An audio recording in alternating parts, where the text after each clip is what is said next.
के सभी दर्शकों को इंदौर से उषा गुप्ता का सादर नमन अभिवादन।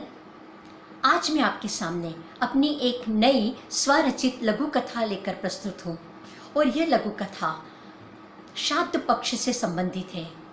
हम लोग अनजाने में कितनी बड़ी गलती कर जाते हैं, इसी का ये उदाहरण है मेरी लघु कथा, जिसका शीर्षक है ये कैसा पितृतर्पण।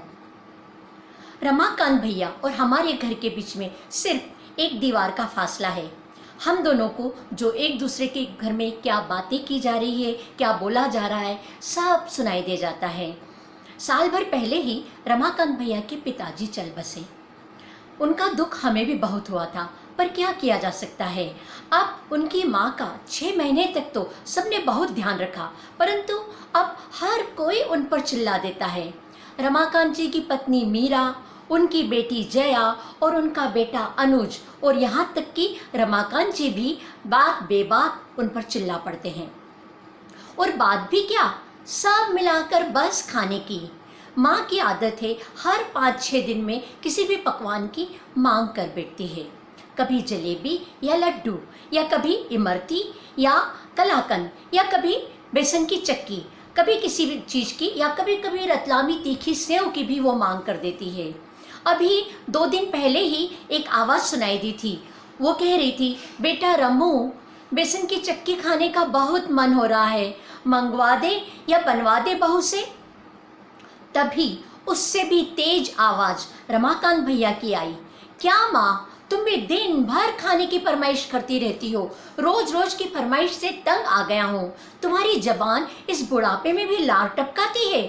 और अरे भगवान का भजन करो, माला फेरो, और क्या काम है, दिन भर खाने की बात करती हो। अभी तो ये अनुज और जया के खाने के दिन है, और अगर तुम बीमार पड़ गई तो डॉक्टर का बिल भरते भरते मैं तो यूं ही कंगाल हो जाऊंगा। और ये चिल्लाते हुए रमाकांत भैया घर से बाहर निकल गए। मुझे बुरा तो बहुत लगा माजी के लिए, पर मन महसूस के रह गई। कुछ खाने को भी देना चाहती थी, पर हिम्मत नहीं हुई। लेकिन यह क्या, शाम होते होते ही उनके घर से जोर जोर से रोने की आवाज़ें आने लगीं। हम दौड़कर वहाँ पहुँचे तो दिल धक से रह गया। माँ जी चल बसी थी। चारों प्राणी दहाड़े मार मार कर रो रहे थे। जैसे तैसे हमने उन्हें धीरज बंधवाया, पड़ोसियों को बुलवाया और पार्थिव काया को शमशान तक पहुंचाया। पंडित जी रोज 12 दिनों तक आते रहे और उनकी मदद करते रहे, और उनके लिए बार बार ये कहते थे कि माँ जी की पसंद के पकवान लगाओ, भोग लगाओ, और उनको जो पसंद था वो सब 12 दिन तक पंडित जी को खिलाओ।